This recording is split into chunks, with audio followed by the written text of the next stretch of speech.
Para quem queria ver melhor nosso pé de jabuticaba, que tá mesmo lindão. Olha só, acabamos de fazer aqui mais uma colheita. A gente tá tendo que se apurar para dar conta dele e não perder as frutas. Mas o que a gente não aproveita, os passarinhos aproveitam, né? Então, tudo certo. Hoje a gente vai dar um trato aqui no nosso pé, dar uma cuidada nele. E vamos aproveitar para trazer algumas informações para vocês sobre esse manejo aí das frutíferas, que é um pouco diferente da horta, mas que também precisa sempre ter aí seus cuidados. Então, nesse vídeo você vai ter informações sobre poda, sobre adubação, enfim. A maioria dessas informações, inclusive, elas vão servir para frutíferas em geral, não apenas para jabuticaba. Esse é o canal Ser Sustentável, eu sou a Vivi. E se você ainda não está inscrito, se inscreve aí para acompanhar mais conteúdos como esse. E vamos lá, cuidar do nosso pé de jabuticaba, passo a passo. Bom, não tem como a gente começar a falar de manejo de frutíferas sem a gente falar da poda. A poda ela é essencial para todas as plantas, mas em especial aí para as frutíferas, porque se a gente não for tirando os excessos, né, fazendo aquela limpeza na planta, o que vai acontecer é que cada vez ela vai diminuir mais a floração e a quantidade de frutos, porque ela precisa levar muita energia para manter e crescer mais esses galhos, folhas extras, certo? Só que tem um detalhe bem importante. Quando a planta está em momento de floração ou frutificação, como é o caso agora, não é hora de fazer poda, tá? Nesse momento, a gente só faria uma poda se fosse algo assim muito emergencial, muito necessário. Não sei, de repente, identificamos um galho que está com uma podridão, que está com algum problema ali, com cupim entrando por ele, enfim, algo que teria que cortar, que daria mais prejuízo para a planta você deixar do que tirar naquele momento. Essa é a única poda que a gente poderia fazer a essa altura, certo? Então, mais pra frente, a gente vai fazer aí a poda da nossa jabuticabeira. Na verdade, lá no inverno, porque a jabuticabeira tem aí um período certo do ano pra gente fazer a poda dela, que é na entrada do inverno. Isso pra jabuticabeira. A questão de datas de poda vai ser bem diferente para cada tipo de fruta. Tanto que você pode observar. Cada fruta costuma aí produzir numa determinada época do ano. E naquela época é quando você não poda, certo? Então, vamos lá, dito isso, o que eu posso fazer de poda e que eu preciso fazer de poda agora nessa jabuticabeira aqui, para vocês terem uma noção. Ela sempre vai crescendo embaixo, esses brotinhos aqui, ó. Isso aqui sim a gente pode tirar. Então a gente vai fazer aqui essa limpeza desses brotos e aproveitando esse momento eu quero mostrar para vocês algumas ferramentas para você trabalhar com as suas frutíferas.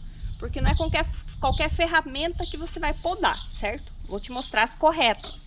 Bom, aqui a gente tem as ferramentas necessárias para você podar a maioria das árvores. Só uma árvore de um porte muito grande, vamos dizer aí um abacate que cresceu tremendamente, um pé de jaca, uma mangueira. Você de repente poderia utilizar também a motosserra para fazer esse procedimento, né? Mas para as plantas assim, do padrão de quintal que a gente costuma ter, são essas daqui. Esse alicate de poda aqui é o que uma tesoura de poda, na verdade, né? Você vai utilizar para galhos finos. Essa daqui também é para galhos finos, mas ela tem esse cabo para facilitar que você alcance galhos mais altos. E esse serrotinho aqui, essa serrinha de poda, a gente usa para aqueles galhos um pouquinho mais grossos, uma grossurinha assim, você consegue cortar com esse aqui. Quanto mais grosso, lógico, um pouco mais de trabalho vai dar. Mas ele faz um corte limpo e liso. Jamais você deve usar facão, foice, qualquer faca, ferramenta desse tipo para fazer corte em uma árvore que você não está querendo derrubar, você está querendo manter ela, preservar. Então o corte precisa ser liso, não pode ficar aquele negócio cheio de ponta assim, um pedaço para cada lado, né? Porque aquilo ali vai virar o quê? Porta de entrada de doença na planta, que vai apodrecer teu galho, vai levar podridão para dentro da planta e acabar matando ela. Então, dito quais são as nossas ferramentas essenciais, hoje, como a gente só vai fazer aquela podinha baixa, a gente vai usar só essa tesoura aqui, que aliás é excelente. Já falei em outros vídeos sobre ela, né? E vou deixar o link na descrição caso alguém tenha interesse. Já tive outras antes que não duraram quase nada. Essa aqui é ótima. E acabei de ver aqui do lado e lembrar, álcool também é essencial, porque você precisa esterilizar aí as suas ferramentas entre o trabalho com uma planta e outra, certo? Então, essa aqui já tá limpa e agora a gente vai trabalhar ali.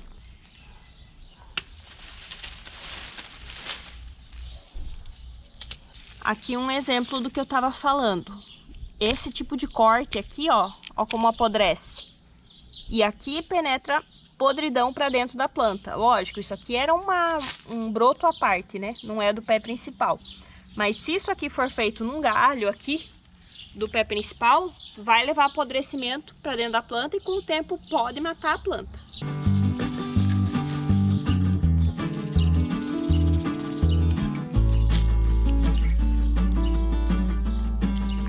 Aqui a parte baixa do pé de jabuticaba é da Matilda. Ela aprendeu a ir ali pegar as jabuticabinhas e vai sozinha fazer o lanchinho dela quando ela quer. Né, Mike? Agora vamos trabalhar mais um pouquinho. A gente limpou aqui a parte de baixo. O que eu preciso fazer agora? Aqui a gente ainda não trabalhou com esse pé de jabuticaba. É a primeira vez que a gente tá mexendo nele. Por isso que tá essas pedrinhas aqui no chão. Porque isso aqui, embaixo de frutífera, não é nada ideal, digamos assim, né? Ela precisa sim de uma cobertura no solo, mas não com as pedrinhas.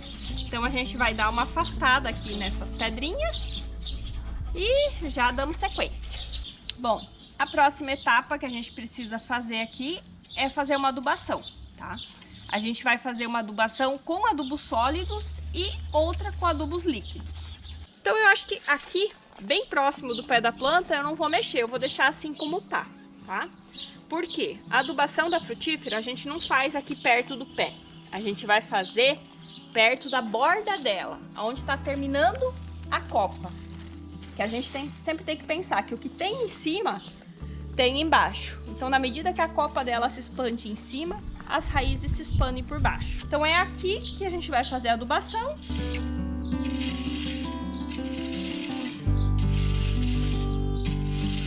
Eu falei que a gente não ia tirar essas pedras daqui, mas a gente vai tirar sim, só não vai ser hoje porque o tempo não é suficiente para isso. Mas por que eu tô falando isso? A gente começou a cavar aqui, a gente tá numa profundidade de cerca de uns 20 centímetros já de pedra que a gente tirou. E mesmo com 20 centímetros de profundidade, quando eu encosto aqui nessas pedras de baixo, o calor é muito grande. Então aqui é um local que pega sol durante o dia todo praticamente e esquenta, as pedras esquentam muito. E isso aqui para a planta é péssimo, ter todo esse calor perto das raízes. Tanto que a gente sempre fala, né, vamos cobrir o solo com matéria orgânica porque ela vai ajudar a manter a temperatura mais fresca para a vida que vive abaixo do solo. Numa temperatura dessa, poucos micro-organismos sobrevivem. E lembrem-se que são os micro-organismos que vão aí trabalhar nossas matérias orgânicas para liberar o alimento para nossa planta, certo? Então, se eles não vivem, que tipo de nutrição que ela vai ter? Aí a gente viu. Passamos de um dia para o outro e já tô aqui no fundo do buraco. A gente ontem parou de filmar porque ficou muito escuro, mas continuamos trabalhando e hoje terminamos de tirar aqui o que deu das pedras. Vocês podem ver que a gente está adubando aqui, vai trabalhar dessa vez, digamos que 1/3 da área da árvore, né? Ainda tem todas aquelas outras partes lá que o certo é a gente adubar o círculo todo. Mas a gente não precisa fazer tudo de uma vez, principalmente se for tratar de uma árvore grande, né? Isso dá bastante trabalho. No nosso caso, o que deu mais trabalho foi tirar as pedras, mas enfim, pulando essa parte. O que a gente vai fazer? A gente não vai adubar aqui próximo da planta. A gente vai adubar sempre uma distância de pelo menos 1 metro do tronco. E aí a gente faz uma faixa de adubação que vai até o final da copa da árvore, certo? A gente colocou ontem aqui um pouco de adubo, um pouquinho de calcário. Regamos bem e até já sumiu bastante. Ontem a gente colocou cinza de lenha, né? E colocamos o calcário e um pouco de humus. Hoje a gente providenciou aí um pouco mais de humus. Cinza acabou mesmo, não temos. E vamos colocar também um pouco de esterco de galinha. Então eu vou mostrar como faz e na sequência eu vou mostrar como preparar também um adubo líquido, porque a gente vai fazer as duas adubações. A adubação sólida a gente faz com menos frequência, né? Dá para fazer uma vez no ano, uma vez a cada 6 meses, se você de uma vez só fizer toda a circunferência. Se você for fazer por etapas, a cada 3, 4 meses você faz uma parte, por exemplo, até que você sempre tenha toda a árvore adubada. A adubação líquida, essa a gente aplica uma vez por mês, tá certo? Então vamos fazer, uma complementa a outra, tá? Vamos lá, vamos na massa. Então esse aqui é o humus de minhoca. Aqui a gente tem um saco de 20 quilos. Eu vou colocar todo esse saco de humus aqui, tá?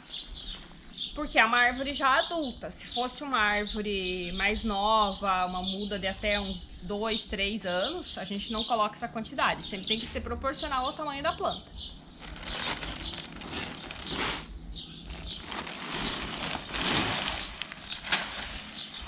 Aqui eu tenho o esterco de aves agora. Ele a gente vai colocar numa quantidade bem menor do que o humus. A galinha não tem a separação da urina das fezes, sai tudo junto. Então aqui a gente tem também a urina da galinha, né, misturada com as fezes. Por isso que é um adubo tão forte e tem que ser usado em menor quantidade.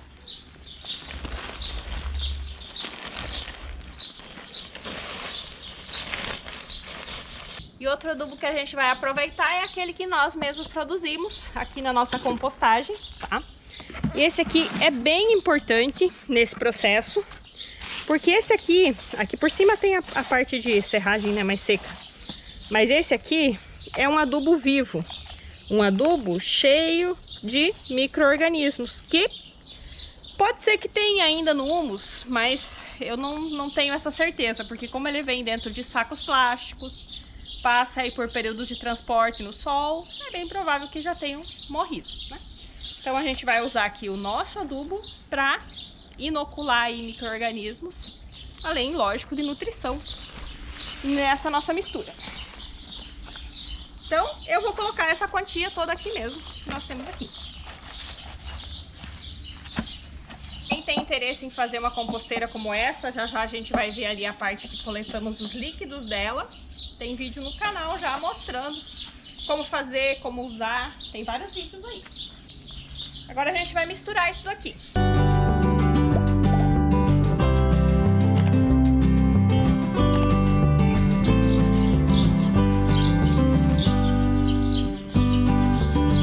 Bom, pessoal, esse adubo sólido que a gente vai estar sempre recolocando, ele é um adubo de lenta absorção. Então vai demorar alguns meses para a gente sentir o efeito desse adubo aqui na nossa planta, certo? E por isso a gente precisa estar sempre, constantemente, readubando, né? Agora, o adubo líquido, ela já sente o resultado mais imediato, porque você prepara ele com antecedência, as reações químicas acontecem antes de você colocar na planta, certo? Então agora eu vou mostrar aí a receitinha, como é que vocês preparam. E não é só um tipo de adubo, são vários adubos diferentes e cada mês você vai aplicar um deles, um diferente. E vai alternando para que haja alternância dos nutrientes. A proporção que a gente vai precisar é sempre 10 para 1. Então serão 10 litros de água para 1 litro ou 1 quilo do material que a gente for utilizar para adubação. Hoje eu vou usar o quê? Vou aproveitar aqui esse adubo líquido da compostagem, né, que é um biofertilizante. Vou diluir 1 litro dele em 10 litros de água e já posso aplicar. Mas vocês vão fazer aí, um mês pode ser esse, outro mês você vai fazer com esterco, outro mês você vai fazer com farinha de ossos, por exemplo, que é essencial para as nossas frutíferas. No outro mês você pode preparar com a cinza de lenha, tá? No outro mês com a torta de mamona e assim por diante. O ideal é que sempre seja revezado, porque a planta precisa de diferentes nutrientes. Então como é que funciona? 10 litros de água você vai colocar, lembra, uma parte. Então uma parte, 1 quilo de esterco, por exemplo, 1 quilo de humus de minhoca, ou então 1 quilo de farinha de ossos. É sempre um deles. E feita essa mistura, né, deixa descansar por alguns dias para que ocorra a fermentação. No caso de farinha de ossos, borra de café também pode ser usada para essa finalidade. No caso do humus de minhoca, você vai deixar fermentar por 3 dias. Umas 2, 3 vezes por dia, né? É bom dar uma mexida, uma revirada, na medida do tempo que você tem disponível também. E deixar aberto, para que isso fermente. Depois desses 3 dias, você já pode jogar na planta. No caso do esterco, os estercos, né? Seja de galinha, seja de gado, aí o tempo de fermentação precisa ser maior, de 15 dias. Porque eles têm muito mais amônia e o processo de fermentação é diferente e é mais demorado. Os demais adubos que a gente usa na agricultura orgânica, né? Na horta orgânica, você pode usar deixando fermentar por 3 dias apenas, tá bom? Então vamos lá, preparar aqui agora. Eu vou colocar 1 litro desse biofertilizante aqui que saiu da nossa compostagem. E esse daqui, diferente dos demais, a gente não precisa deixar fermentar, porque ele já fez todo esse processo. Aqui é eu fazer a compostagem. Vou pegar mais um pouco, só porque esse meu pote não dá bem 1 litro. Pronto, tá feita a mistura e isso aqui eu vou aplicar ao redor da minha planta. É simples, a gente vai vir ao redor da copa da árvore e vai jogar.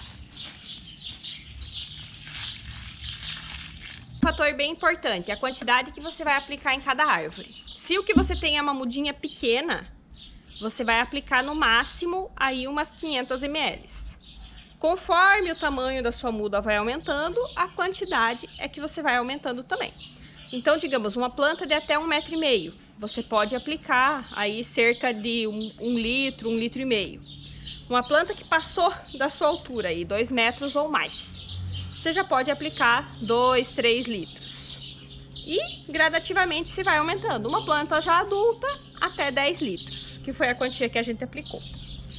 E um detalhe, a gente pode preparar essa mistura em quantidades maiores e aplicar também nas nossas hortas, que nossas plantinhas vão agradecer muito. E aqui a gente está colocando agora uma camada de cobertura. Isso é um material misturado de folhas, grama seca, tronquinhos e galhos de árvore moído que a gente pegou da prefeitura. A gente vai colocar também uns troncos aqui ao redor, já mostro para vocês.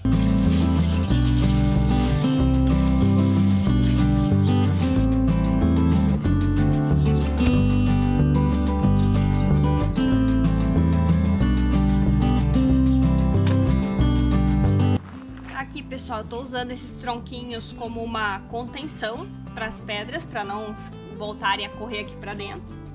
Mas se não fosse isso, eles poderiam estar aqui por dentro. Podem ser troncos menores do que esses também. A função da gente ter algumas madeiras aqui embaixo para quem assistiu o nosso último vídeo aí visitando uma agrofloresta, porque elas são de mais lenta decomposição. Então, enquanto esse material aqui ele vai se decompor bem rápido, ela vai decompor de forma mais lenta e vai atrair também talvez não micro, né? Mas alguns insetos diferentes para trabalhar aqui nesse sistema. Como, por exemplo, é o caso dos gôngulos. Os gôngulos, como vocês sabem, eles produzem aí muito mais adubo que as próprias minhocas. Então, e eles gostam de decompor madeira, né? Então é bom a gente ter algumas madeiras aí. Só que isso pode até estar por aqui, mas da mesma forma que a gente não aduba no pé da árvore, a gente também não vai reunir matéria orgânica lá no pé da árvore. Pode ver que lá eu não coloquei nem esse material aqui, certo? Isso porque eu não quero juntar cupim nem formiga lá no pé da minha árvore. Tem que estar um pouco afastado. Aqui debaixo a gente pode aproveitar, transformar num canteirinho. Podemos plantar algumas flores de pequeno porte. Perfeito. Na natureza, uma árvore também não tá lá sozinha, né? Sempre tem alguma plantinha por baixo. Então aqui a gente pode ter sim plantas de pequeno porte aqui embaixo. No futuro a gente, quando for uma época boa para poda, a gente vai fazer um vídeo específico, certo? Agora nesse momento com tanto calor não é recomendado e muito menos com a árvore em frutos, né? Então não é bom de podar nada agora. Mas a adubação a gente precisa fazer sempre e fica aí essas dicas para que vocês possam também cuidar das suas frutíferas, né? Esse tipo de adubação aqui é bom para todas as frutíferas, independente da variedade que seja, tá certo? E os cuidados que se tem que ter com todas elas é o mesmo. seja frutífera e sejam árvores ornamentais ou qualquer outra árvore também. Espero que vocês tenham gostado, que esse vídeo tenha agregado, que vocês possam ter aí namorado um pouco mais esse pé de jabuticaba, que a gente tá quase acabando já com essa safrinha de jabuticaba. E a gente se encontra aqui no nosso próximo vídeo. Tchau, tchau!